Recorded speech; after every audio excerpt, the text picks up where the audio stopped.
We are going to have Michael Roberts speaking on economic crisis and long depression. So I'm not going to speak anymore. And Michael, start. Thank you.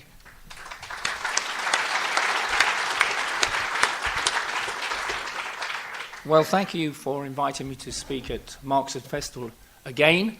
And thank you for the turnout. It's excellent considering how sweaty and warm it is outside.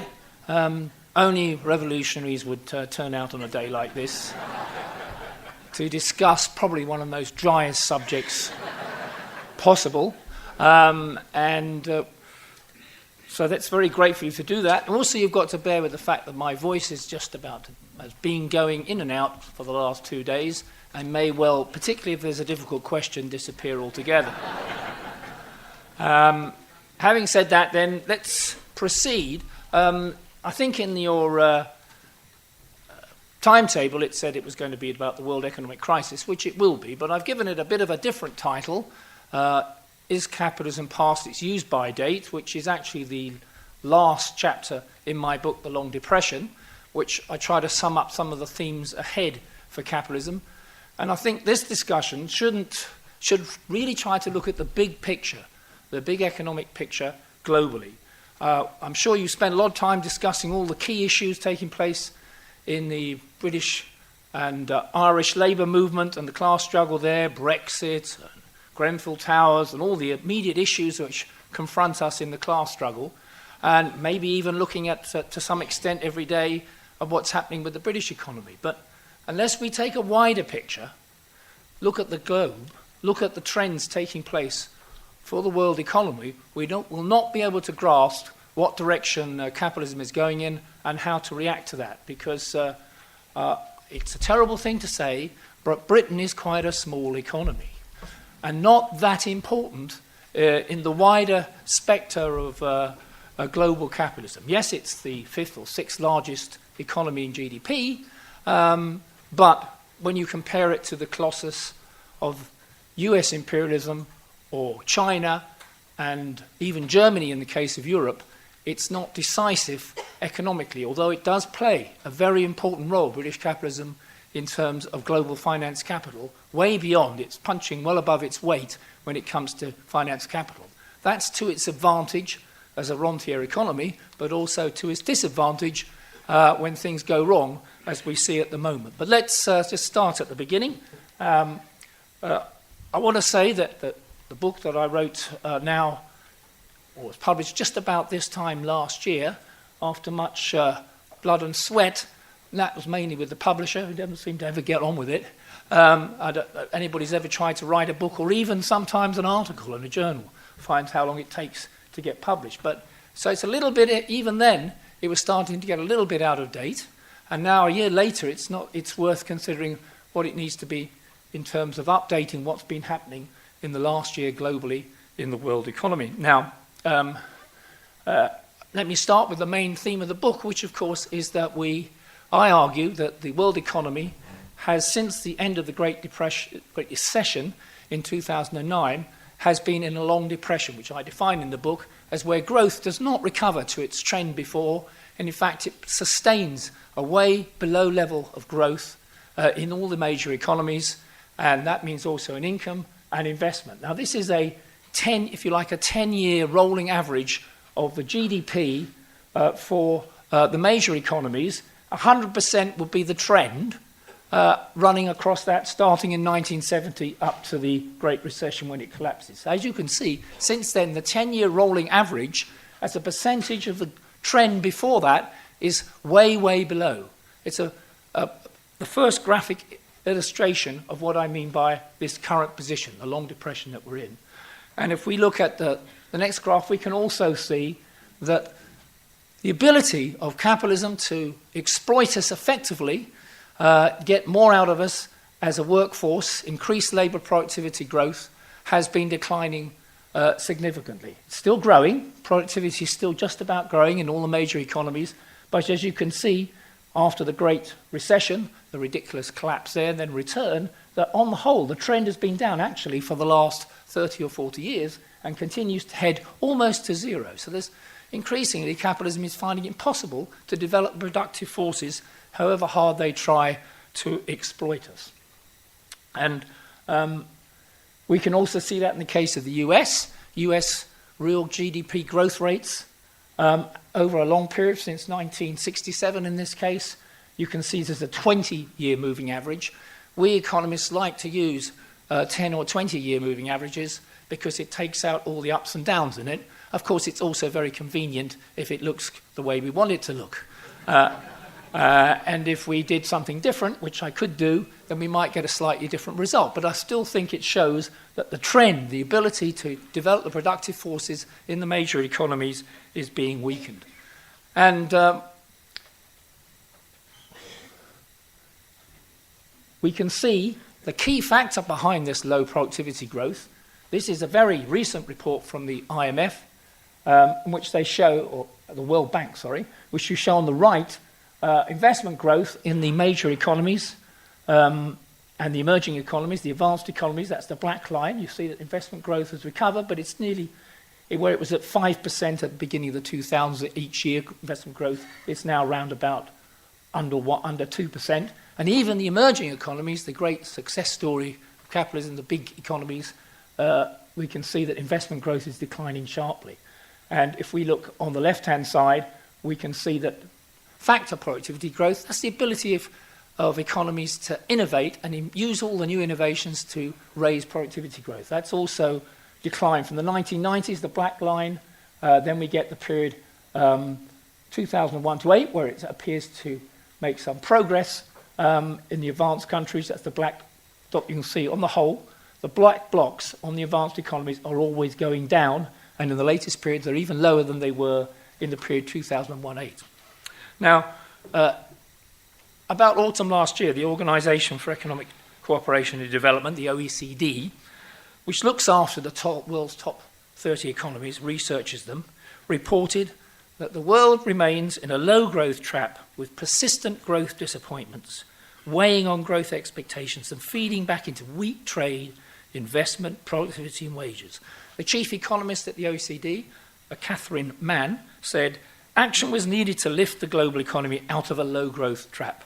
The spiral is not upwards, it's downwards. Downwards on trade, downwards on productivity, downwards on global growth. Then the big management consultants, McKinsey, more or less at the same time, they also made a projection. More worryingly, long-term growth prospects are serious cause for concern. Annual GDP growth from 2014 to 2064, after I've gone, and some of you too, is projected to effectively halve. So capitalism will no longer be growing at 2% globally, which is pretty pathetic anyway, but will actually be falling below that level as we head towards the middle of this current century. That's the situation which capitalism is in its ability to develop productive forces. Here's world trade. You can see that world trade before the Great Recession was growing at about 5 to 6% a year. The fluctuations are in this time. And then you can see after the Great Recession, it's been growing at 2.7% a year. I actually did a graph yesterday which showed, I haven't got it today, which shows this situation is significantly serious. You can see it's virtually at zero world trade growth at the moment. That means that if one capitalist economy is in difficulty, you cannot expect to export it out of its crisis by devaluing its currency and exporting more. I'd like to consider which country we're thinking of there. And we can see what we now be talking about is not the continual expansion of world trade faster than global growth, the movement of capital into the so-called emerging economies, the exploitation of new labour forces effectively, globalisation, which has taken place over the last 30 years or so. And we can see on the left-hand side how the huge increase in capital inflows into the advanced economies, in this case, and others, demonstrates globalisation. But if you look on the right-hand side, you can see that now that flow has now suddenly dropped sharply. So not only has trade ground virtually to a halt, but global capital flows between the major economies, including the emerging economies, has also dropped to fairly low levels. So globalisation, as measured in this way, is coming to an end. It was the major force that enabled the counteracting factors to dominate in the 1990s, the counteracting factors to the pressure of a drive to a lower profitability, which most of the major economies were suffering in the 1970s and so on. So the national capitalists could gain a higher rate of profit by expanding abroad through trade and by shifting capital abroad. And that also had a multiplier effect of everybody expanding trade and capital flows. That's no longer the case. That has now come to a halt. It's one of the explanations of this lower growth and the inability to get out of this depression. So world trade growth last year was well below the averages that we've seen and continues to go along at least half the rate, less than half the rate, before the global crash. Now, in Marxist economics, at least in my view, employment growth does not depend on population growth, but on the demand for labour by the capitalist sector of the economy. If they don't want to employ us, we don't get work. That's the basis of employment growth. However many people there are, however little they're prepared to accept in pay. Capitalist investment is the determining variable, and employment is the dependent one. So capital accumulation can be positive for employment as investment grows, but it can also be negative because by introducing machines and technology, it also starts to shed labour. Similarly, productivity growth is the flip side of the growth as investment. More investment will generally lead to a higher level of productivity, if not to maybe not to a higher level of employment, certainly not relatively to the investment being made in capital equipment and structures and other measures of non-labour investment by capitalists. Of course, no capitalist will introduce a new technique unless he can make a profit. But the whole point, key point of one of Marx's theory about capitalism, in the drive to expand profit, in the drive to expand productivity and undercut other competing capitalists, there is a tendency for an increase in the amount being spent on machinery and other raw materials rather than labour relatively, and this over time would inevitably lead to a fall in profitability. So each capitalist may get a higher profit by introducing a new technique. As they all introduce it, in fact, they start to lower the profitability of the whole capitalist economy. That is the contradiction between productivity and profitability, which is one of the key Marxist tenets, I would argue, to explain what is going on. Now, we can see here what's happened to the global rate of profit since 1855. Now, that figure has been done by, I like to quote, Esteban Maito from Argentina, who is toiling away in the dark dungeons of the Argentine finance ministry on hardly any money and not much recognition, to look at the question of the global rate of profit. And this is his measure, which I, of course, have appropriated and made famous for myself. And you can see that the profit rate has dropped dramatically from 55% overall, this is an average of 14 countries in 1855, to around about 15% now. And you can see the great neoliberal period when capitalism turned things around on profitability is not much of a turnaround, is it? It stopped falling in the 1980s and rose a bit towards where we are now, but it's really at a relatively low level historically. So Marx's law of the tendency of the rate of profit to fall has backing with this graph here. If I move on to the post-war period, this is my graph, so I can claim it for myself. And you can see we had a golden age, high rate of profit, growth was strong, investment was strong. Then we had the huge fall in profitability, investment fell, production growth rates fell, there was inflation, there was crisis, there was revolutionary movements. Then we had the neoliberal period under Reagan, Thatcher and the rest, globalization, privatization, crushing of the trade unions, to get that amount of increase in the rate of profit. That's what they've achieved by screwing us. Not very successful, really, in turning things around for capitalism, if we're talking about the title of capitalism as it passed its use-by date. I claim that we're in a period now, as I say, of a long depression. You can see what's happened to the profit rate globally of a large number of countries. That's the G20 I've used here, which is relevant to this weekend. And you can see that while they're sitting out there in Hamburg having things thrown at their windows, that their profitability is not looking too great, despite all the efforts that they've made.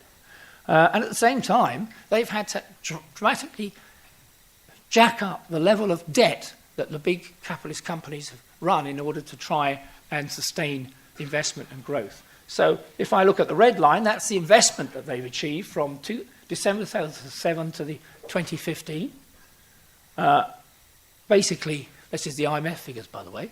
Global investment, well, it's not really moved much at all. It's more or less where it was 7 or 8 years ago. But debt for companies, not governments, not the terrible public debt that the Tories and the rest moan about. We're talking about company debt here, has continued to rise in the effort to try and sustain profitability and growth.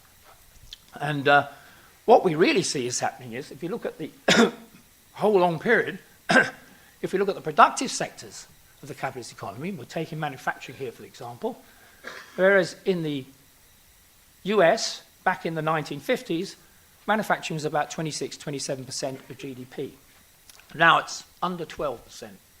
But the sectors of finance, property, and insurance, called FIRE, finance, insurance, and real estate, Americans like to call it FIRE, the dotted line continues to rise from 12%, which is where manufacturing is now, to 22%. So the US is becoming less of a productive sector economy and more of a rentier finance, unproductive sector of the economy, living off the rest of the world, which is providing the productive sectors.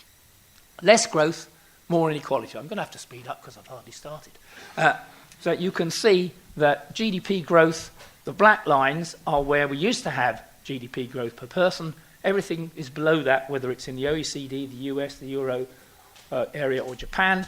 And on the other side, you can see the massive increase in income inequality for the top 10% and the bottom 10%. The red line is the top 10% on the right-hand side in the OECD, going from the index from 100 up to 135, a 35% increase in the share of household disposable income for them, and for the bottom 10%, real disposable income has moved up no more than 5%. That's over the period of 25 years. So you out there have managed to increase your incomes on average by 5% in the last 25 years.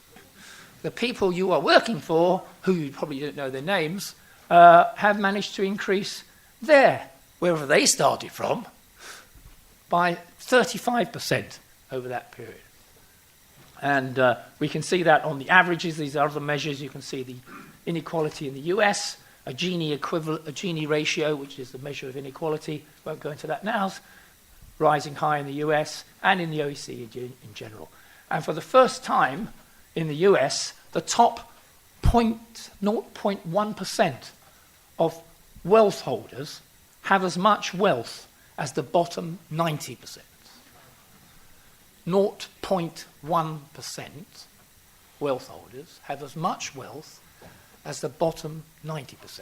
And it hasn't always been the case. That's a dramatic transformation that we're seeing there. And the big gap, now the gap here is just I'm showing you on the top line is the productivity that's been achieved since 1990, I think it says there, not 2000.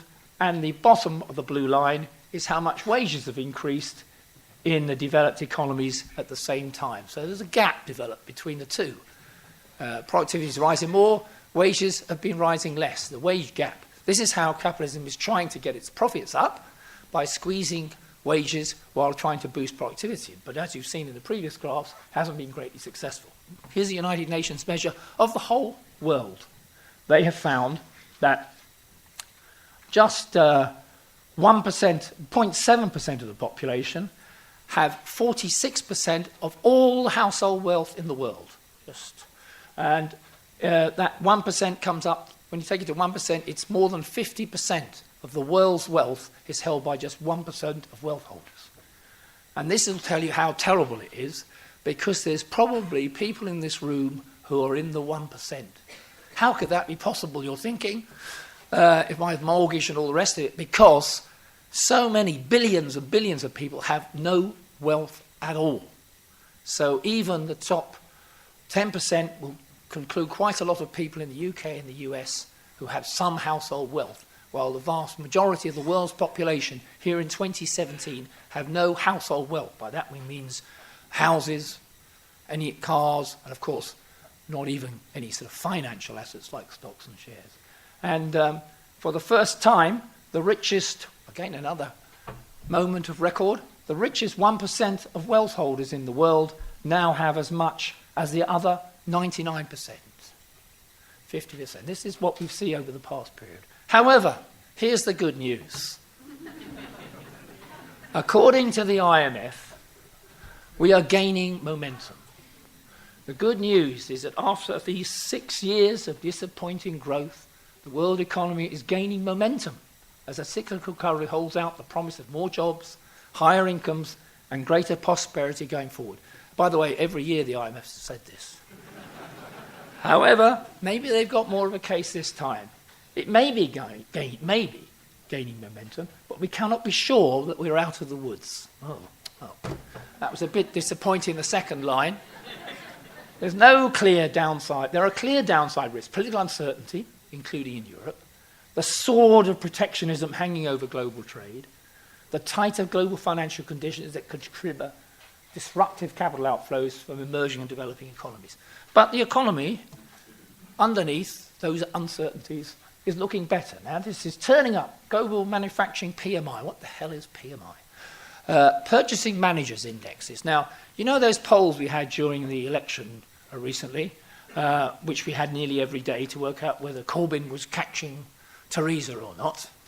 Well, people are asked every day what they think. Well, every month, companies around the world are asked by a marketing agency whether they think they're selling more or they're doing better, they're taking on more employment or not. So it's a survey. The Purchasing Managers Index, it's an index of what's happening in the world, what companies think is happening to them. Whether it is actually happening to them depends on the data later on. But they're saying if we look at the red line, we're not looking too great at the beginning of 2016 when I was here last. Now it's way up there at 54 on the right-hand side. Anything above 50 means that the world is growing. Anything, if it goes higher, it means it's growing a bit faster. The blue line is the new orders. That's what these companies think they're going to get in new orders, and they claim that things are picking up as well. So this has got the IMF and other people quite excited. Things are looking better. Here's the Eurozone PMI, which was pretty terrible. Anything under 50 means you're collapsing, you're contracting. This is the Great Recession. It was collapsing even in, as we can see in 2012, the Euro crisis. But now we're in positive territory in the Eurozone. It's now better than some other places that I could name. And US, that's still above 50. Not as great as it was, but it's still above 50. Japan, yes, above 50, 54. Things are looking good. China, even China now, having come out of the doldrums at the beginning of 2016, is now into positive territory. So it appears that things are beginning to turn for the better. Now, I do a measure of the global corporate profits on a regular basis. Me and JP Morgan are the only ones who do it. I don't agree with their version, although actually it turns out to be the same. But I do a weighted average of the corporate profits of 5 countries. A fairly large one, so it gives you a pretty good idea of what might be happening to the world's company profits. And this is a year-on-year growth rate, so you can see things were bad in the Great Recession. They jumped back again, then they sort of crawling along at under 10%, and actually it went negative. Now, I've circled. This is the gaining momentum bit. See? Things are getting better. Maybe it's all over. Maybe capitalism has solved its problems. Oh, this is US corporate profits. Unfortunately, if we look at the red line, which is taking out the financial profits of companies and just looking at companies that are not banks, hedge funds, financial institutions, just, the likes of Apple even, Caterpillar, all the major companies that are not financial companies, insofar as you can regard Apple as not being one, then you can see that we're actually negative. The non-financial sector in the US has still got negative profits. So that's a bit of an if. maybe things aren't so great. And here, this is the growth in margins, the amount of profit that you can squeeze out of each unit of production. Bit of a technical thing. You can see it's dramatically risen over the period of the globalization and neoliberal period. Still didn't produce a much bigger profit rate, but it did improve the profit margins. But you can see at the very top now, it peaked at around, that's 0.12 or 0.13 means 13%. So every unit of production, 13% of profit.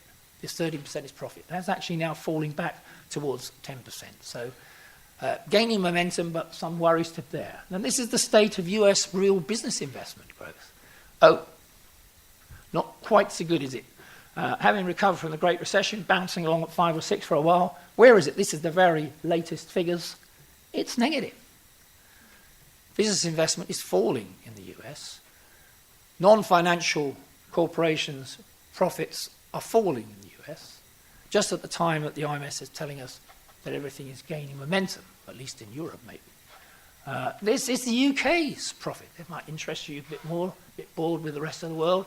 You can see that the left-hand, the darker red line, which is measured on the left-hand side, you see profits rising for British companies to new highs. This is in cash terms, so it's not in real terms, not taking out inflation, but even so, it's up to 85 billion there. But what about the profit rate, which is the lighter line? You can see it dropped down in the Great Recession. It's recovered, but it's nowhere near where it used to be back at the beginning of this century, at the end of the 1990s. So UK corporations are making profits, but profits compared to what they've had to stock up in investment and employ in labour have not particularly recovered to levels that we've seen before. They're still struggling to get out of this situation. And as a result, that's UK business investment growth. I could have just put the US and UK. It's the same thing virtually. You can see hardly any growth, if at all, in UK business investment. But don't worry, well, now obviously the UK companies are in an excellent position as they look forward to Brexit to be able to turn that around, and we can expect a change. That's the state of US investment after they've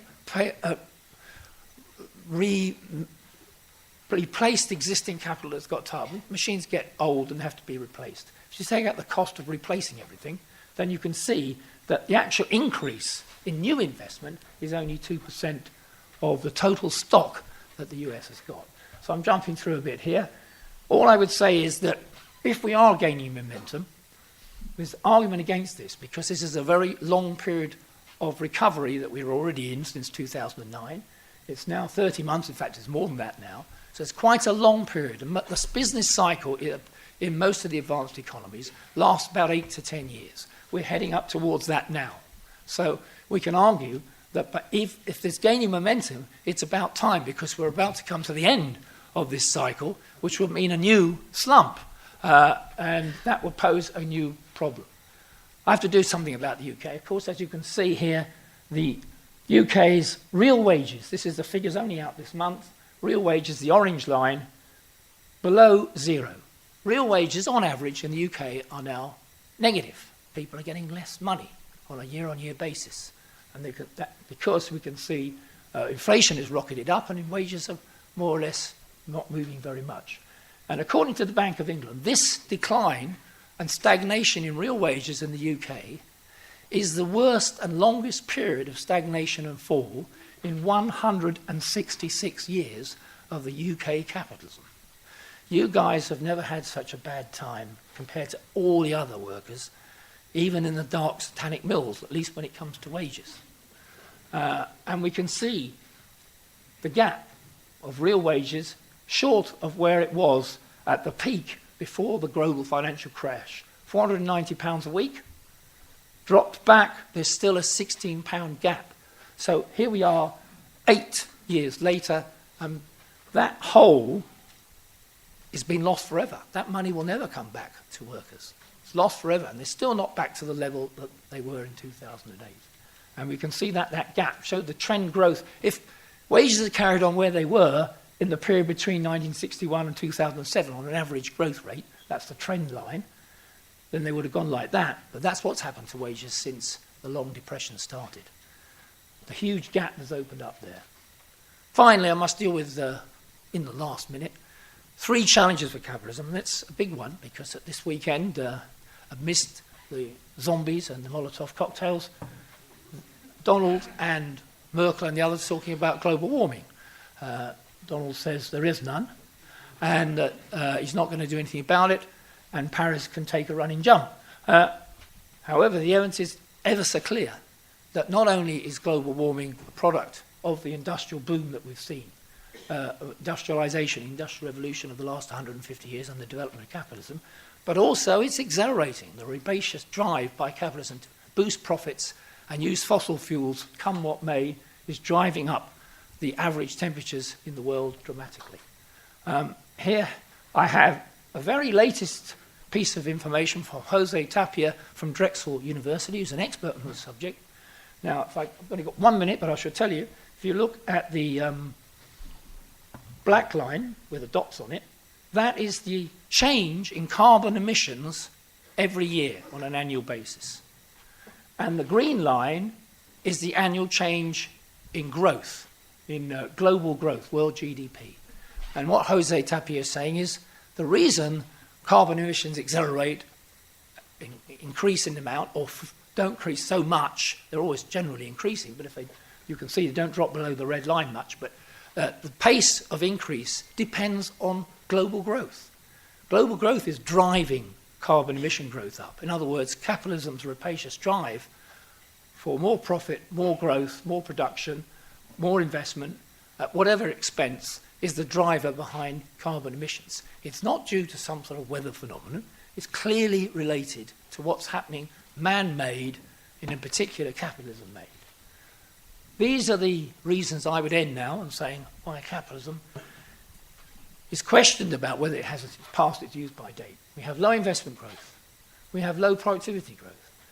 Globalization, which is expanding the world to bring the whole world into the realm of capitalism, and also to bring people into urbanization and a free trade and the expansion of use values across the world, has come into an end. Inequality has never been so high since probably the late 19th century, probably earlier than that, and still rising. And we have global warming, a new factor, and climate change, which we've never had before, which threatens the whole environment and development of the planet. And I would argue in the book Long Depression that within a few years, I'll be a bit vague about that because each year I say it's going to happen. And it hasn't quite got there yet, but according to me, it can't be much longer.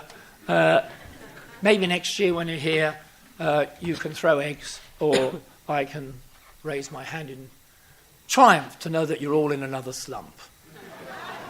That'll make me feel a lot better. So these issues remain on the agenda for capitalism, and as far as I can see, if we look down the list, there's none of them that they can solve, whatever the G20 leaders decide today.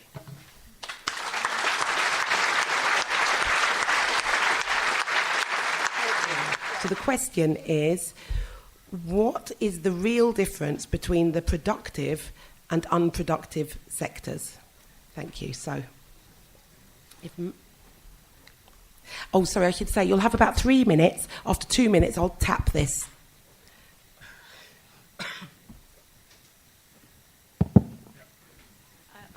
I was hoping that I was hoping that my question would be read out because We didn't say there's so question on many it. people here, and I feel a bit embarrassed. But it's very simple.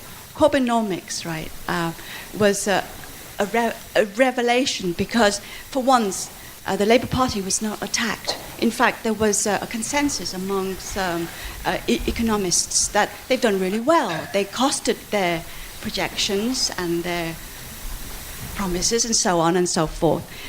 The thing with Michael Roberts is that he's been saying, look, Keynesism still has a cost and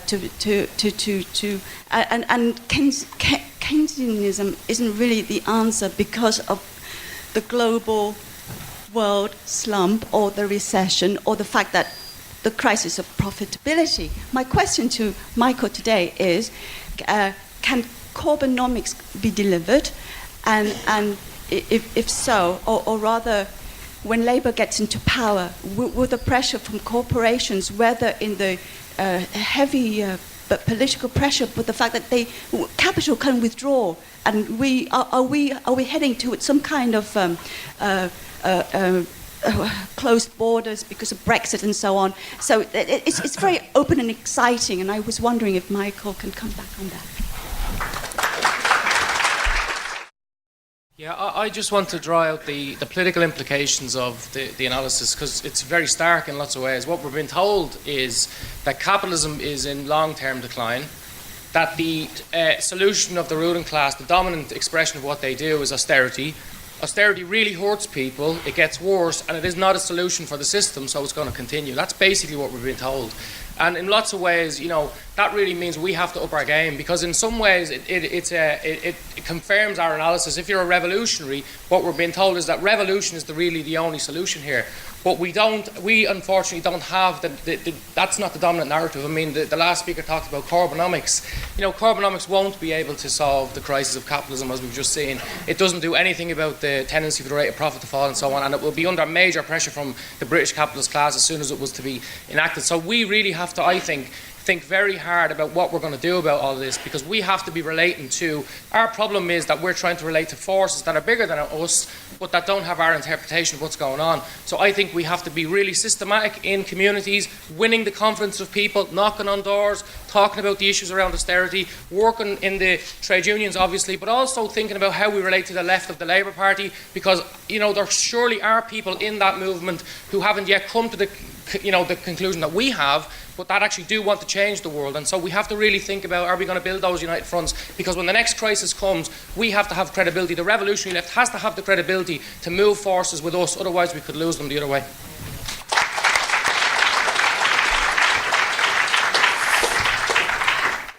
Just before Mark speaks, the speaker after Mark will be Heike, and I'm just going to read out another question.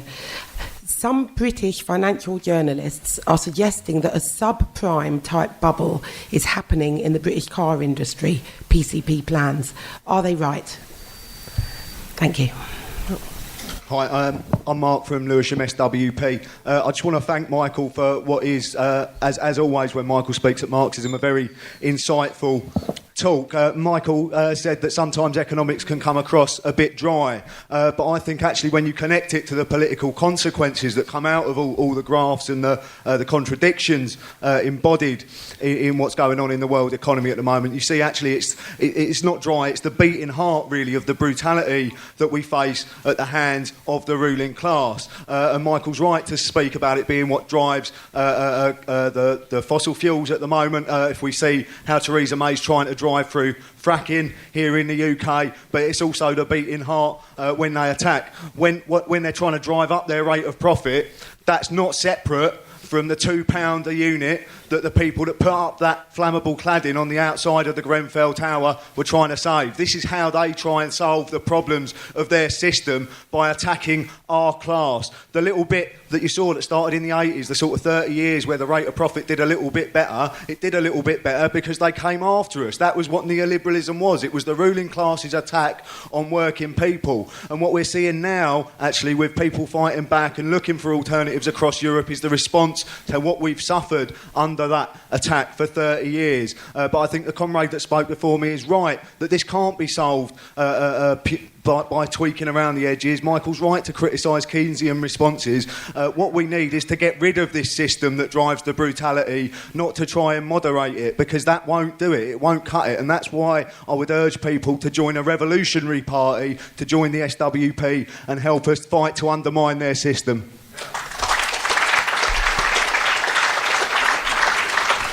Okay, Heike will be followed by Eddie Prevost. I'm just going to read out one more question before you speak. Isn't the growth of fire a result of increasing the rate of exploitation by increasing the proportion of wages taken as rent and interest, i.e. the housing crisis?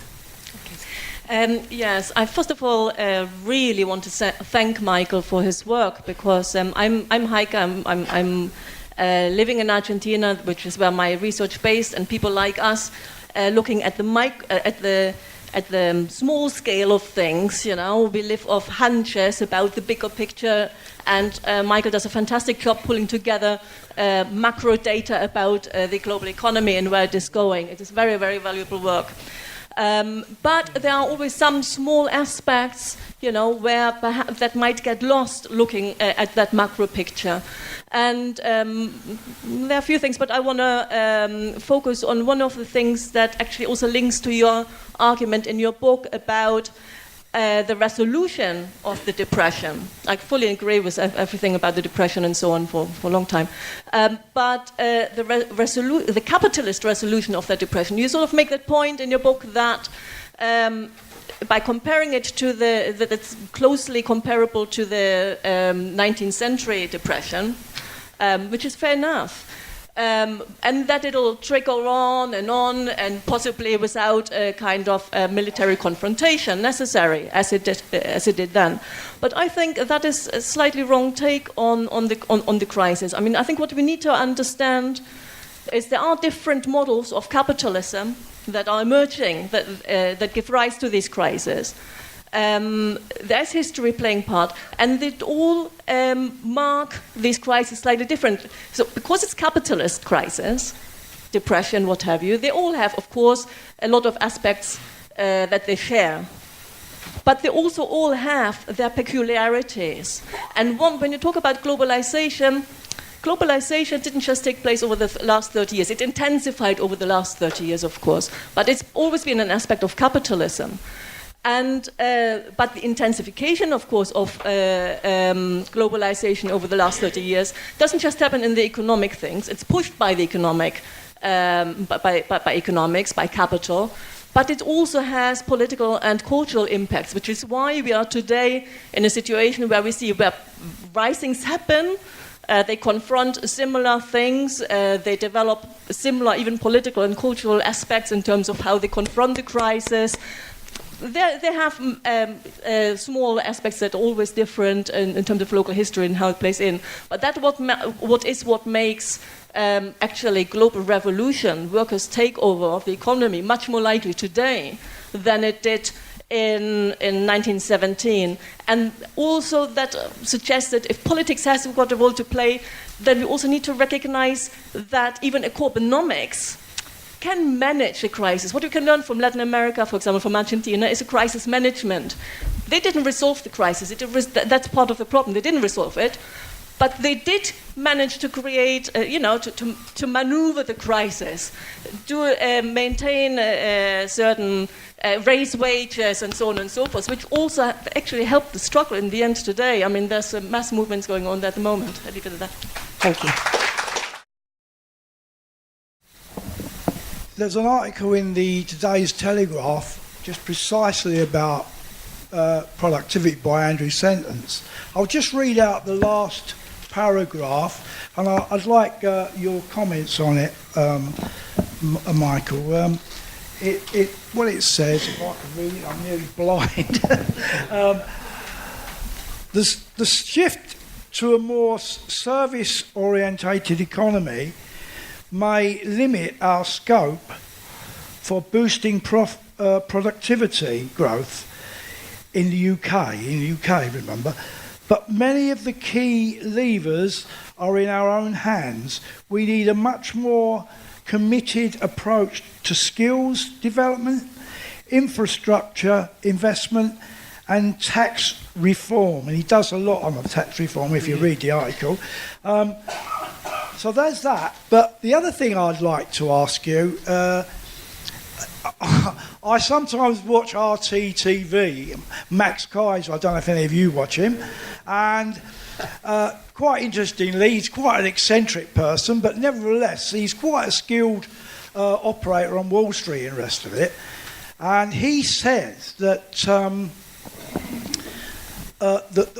what's one issue he deals with there is the rise of Bitcoin and other alternative coins, and their tremendous rise. Also, he said that in the last 15 years, gold has risen on average of to 12% per annum. So I was just wondering what comments you would make and what this tells us about what's going on in the system itself.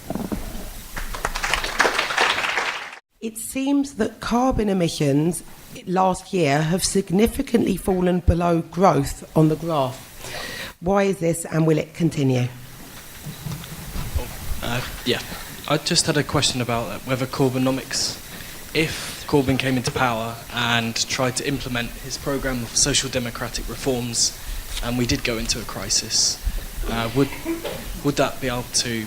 I think a lot of people have asked this before, but would that be able to resolve or solve the crisis, or could it do what happened in America in the 1930s? Because a lot of people talk about the New Deal, but America went into an even deeper slump in 1937 when there were...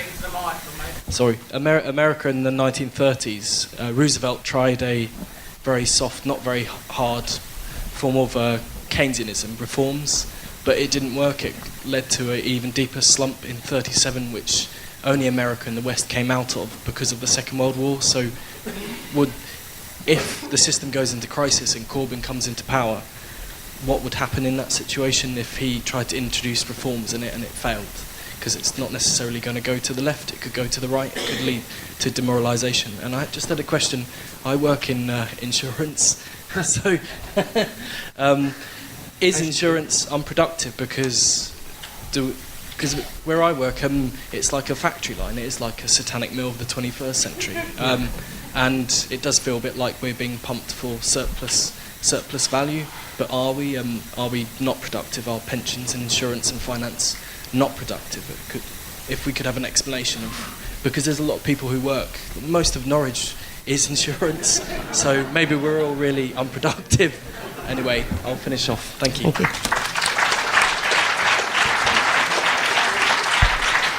Okay, Patrick will be followed by Joseph Chinara. It's a completely insane system that's driven by the capitalists to accumulate more and more, wanting to increase the rate of productivity to increase profit, that they accumulate so much capital, right, that when they do their mathematics to see whether it was worthwhile, they see the rate of profit declining. It's the irrationality of capitalism, where its ability to produce actually takes away from the rest of it, sends it into crisis, and as Michael has pointed out, deepening and worsening crisis. We need to remember that this system has, in the past, succeeded in getting itself out of the crisis of the overaccumulated capital, which Marx called or expressed in the organic rate of capital, that it was able to destroy massive quantities of capital to restore the profit rate, and that was accomplished through World War. We need to be very mindful that as we see today, the growing nationalism, the agendas of certainly those of Trump and all the corporations and the military-industrial complex would be happy to enter into a militarized period, and that they would look longingly back on the results of our previous world wars, that they may see this as the way out. This makes our task all the more urgent, because they do have a plan, and we don't want any part of it. Yeah, the previous speaker touched on a very important question, which is how they get out of crisis. Because crisis tends to end when unprofitable firms and unprofitable capital is destroyed or devalued in some way. And so the traditional dilemma the ruling class face is, do they let the crisis rip in the hope that enough companies will go under that they'll be able to bounce back at some point, or do they bail out failing firms and keep them ticking over? And the way that dilemma plays out today is different to in previous crises. To a very large extent, that's mediated through the financial system of capitalism. So if you think about the key things the ruling class have done to bail out the system since 2008, it's quantitative easing and it's ultra-low interest rates. What does that do? It means, for one thing, we have this massive of credit that builds up on a global scale, which helps to drive the economy forwards. And secondly, it means that the recovery is extremely unstable, extremely fragile. And we're now reaching a point in the recovery where the ruling class are beginning to talk about weaning the system off the life support system that it's been on. They're starting to raise interest rates and winding down quantitative easing. It's an extraordinarily dangerous moment for the ruling class. If you look at bankruptcy rates and bond defaults, after 2008, 2009, they went down to a very, very low level. From 2016, bankruptcy in the US and global bond defaults start rising very, very sharply. This is a moment of potential crisis for the ruling class, and it's a moment of enormous risk and instability. Final point I want to make, what do we do about all this? You see, I welcome Corbynomics. I think it's a breath of fresh air.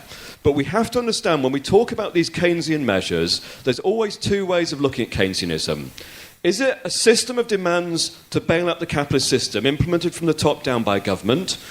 Or is it a system of demands that working class people fight for and in achieving increase their confidence, combativity, ability to organise and ability to protect those demands? We have to go for the latter. We have to start fighting now, and we don't say to people, wait for Corbyn. It's part of the fight against Theresa May to demand these things as a working class movement. And I'll say something else about that just very briefly. You see, imagine the most rosy scenario. Corbyn gets in, implements this massive wave of reforms and starts to encroach on private capital. Do we seriously think the response from the ruling class in Britain will be any more generous than the response to Syriza in Greece? Do we really think they'll give up their wealth and power without a fight? And if not, we need to have a network of socialists in every community, every workplace, every university who say we're going to take the struggle forwards, we're going to bind the struggles together, we're going to keep pushing, and we're going to wrest these demands from the capitalist class, whether they like it or not, and we're going to organise to protect those demands. And ultimately, to do that, we need an organisation that isn't bound to the idea of running capitalism, but is committed ultimately to its overthrow. That's why we need a socialist organisation in every community, and it's why you should join the Socialist Workers' Party.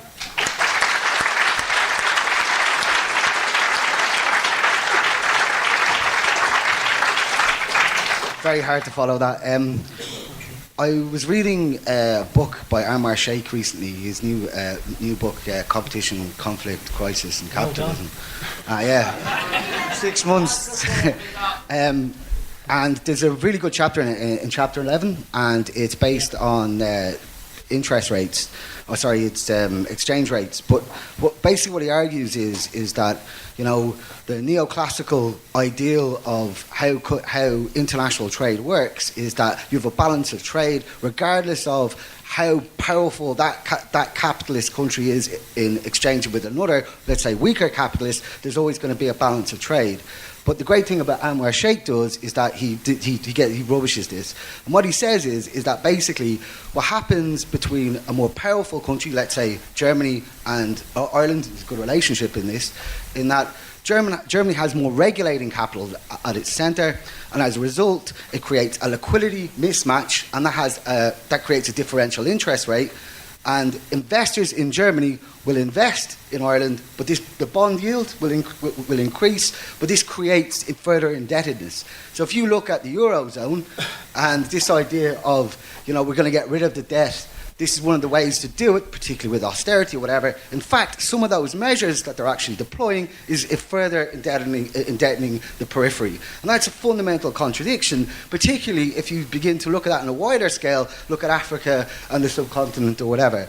And this shows, following on from what Joseph was saying, is that their solutions to the crisis it's rubbish. It's not working.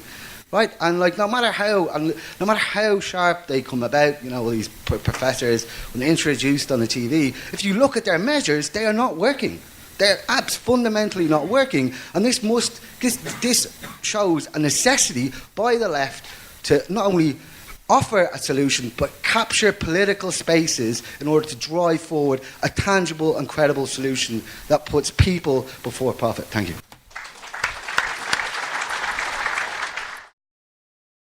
Well, everybody, of course, I'm going to be able to answer every single question in detail, develop the whole process so you can round it off and see exactly where you're going. But instead, what you're going to get is a bitty sort of reply with things missed, and those who have not been answered will have to wait till next year. But let me first say on the question of productive and unproductive labour, I think it's an important question because particularly in the advanced economies, the majority of people at work are not working, as we've seen, in manufacturing or in mining or in various material production, which is regarded both by mainstream economics and by Marxist economics as being productive sectors. But that's not really Marx's definition of productive and unproductive labour. So I'd like, first of all, to say, on one side, in a way, if we're all contributing to the development of the resources of a nation or of the world in order that it can meet the needs of population, then everybody's productive. In that sense, they all have a level of addition to the values and uses that we need, or use value. But from a capitalist point of view, what's productive is whether it creates more profit, whether it creates surplus value over and above the cost of the wages of those workers employed. Now, from the point of view of the capitalists then, a large number of you out there are totally unproductive.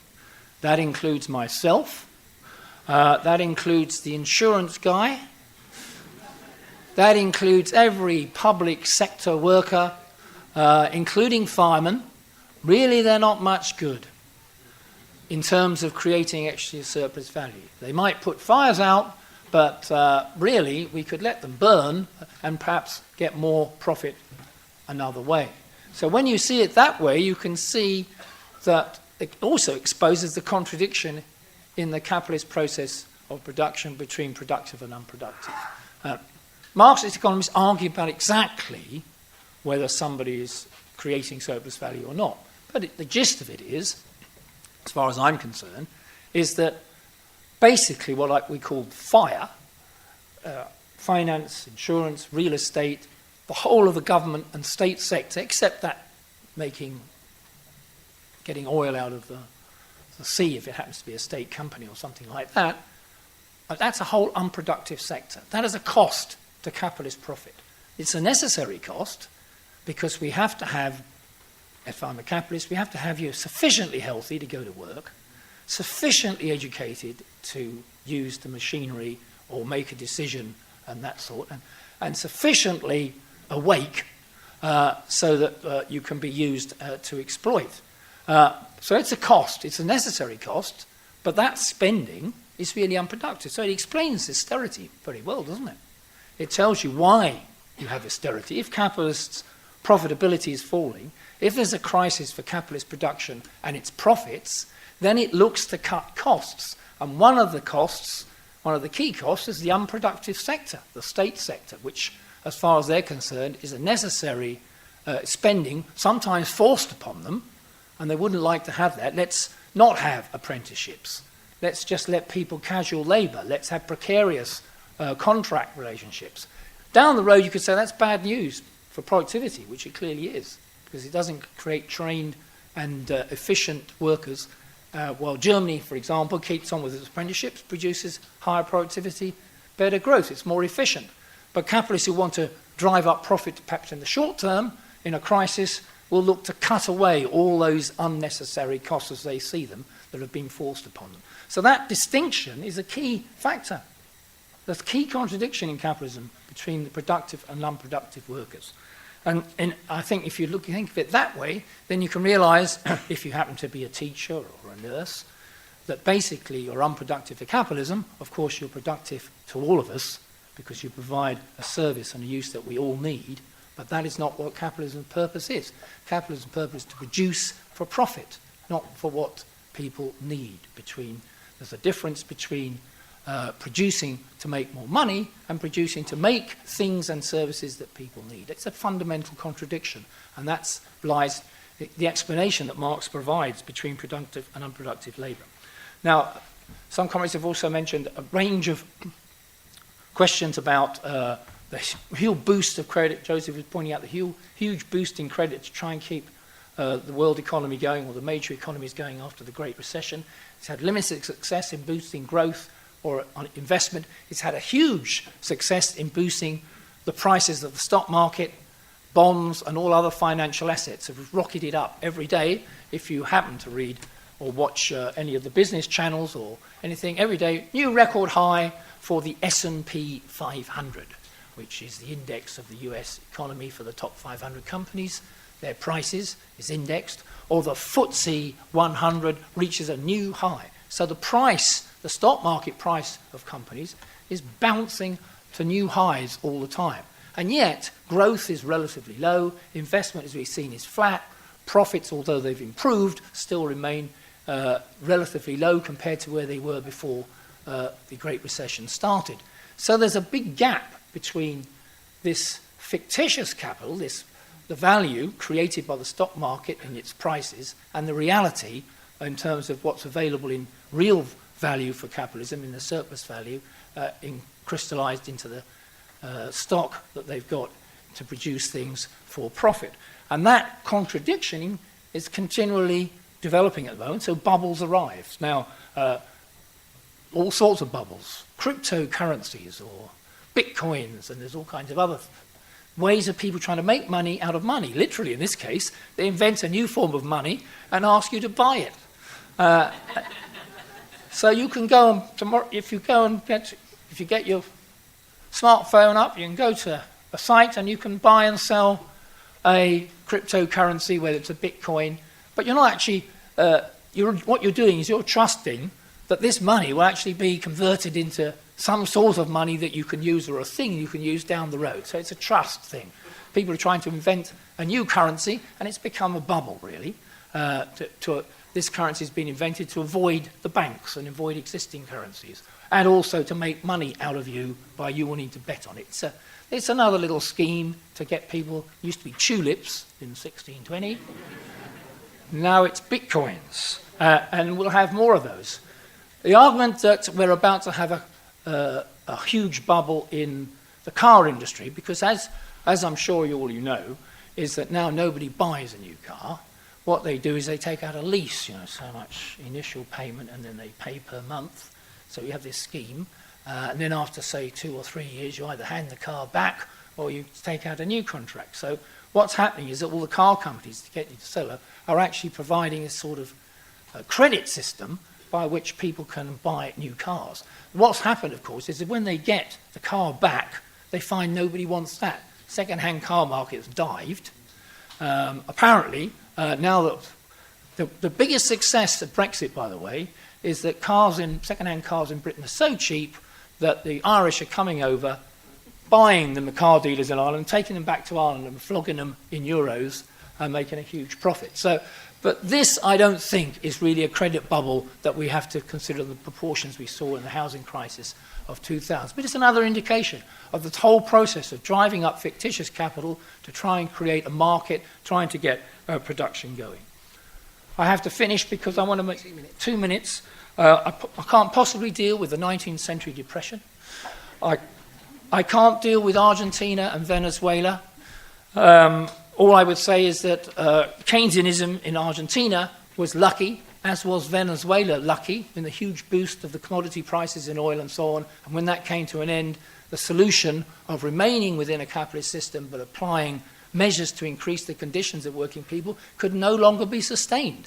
And the opposite took place with the depression and the collapse of many of those gains. And we see now the terrible situation in Venezuela as a result of a failure to go beyond just the measures of expanding the needs of working people and using the Petrobras and the other resources of oil revenues to boost working people's conditions. But when that money disappears, when the oil price collapses, when the commodity price collapses, then the opposite happens. Because we're in a world economy. No one country can be transformed into something that meets the people's needs without it being taken beyond that one country, because we're in an economy where everything is connected together, unevenly, as Anwar Shaikh has pointed out, but nevertheless combined together in such a way that no one country, not even the United States, can achieve the sort of needs that we need for the whole of the population and sustain it without expanding it beyond the boundaries of just one country. And that's particularly the case, obviously, for a country like Greece or Venezuela. And it will apply also to the UK. In my view, the step forward of a Corbyn-led Labour government with the programme that was outlined in the manifesto on its economic points could only lead to an improvement in the general conditions of working people if applied. Better conditions across the board. I don't need to spell those things that were put in the manifesto out if they can be implemented. In a period of growth and expansion, even just in the UK, if the UK was growing at 4 or 5%, that would be more than affordable. Probably could be managed. I think actually if the world was growing at 5 or 6% evenly across, we could meet many of the needs of the world's population, including ending poverty. There's only one country in the world that's maintained 6 to 7, 8, 9 or 10% a year growth. And what has it done? It's taken 600 million people out of poverty over the period that's done that. So the expansion of the productive forces to meet the needs of people can be done if you can get that growth.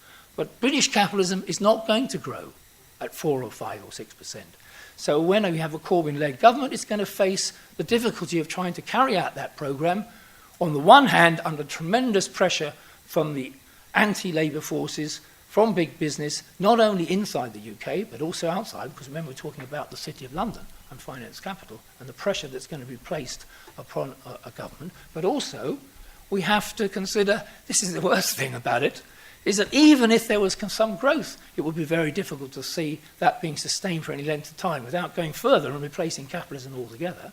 But we could well be in a position of a generalised economic recession again in the next couple of years. And if that happens, more than likely it would bring a Labour government to power, but it would be a Labour government immediately in crisis. And that applies across the world. If we have another slump, it's going to be a major political crisis. And what happens after that will decide the issue. I'll just finish on this point, Chair. There is no permanent crisis for capitalism. If workers don't organise to replace capitalism, then they will create the conditions by which they can re-establish some level of profitability and continue the process of exploitation. It won't disappear if workers are unable to change it. In fact, then we are faced with perhaps something even worse down the road. So it becomes an issue politically at the end of the day. We can have as many graphs as we like, but as you know in this room, it comes down to political action, which will actually change the way those graphs are going.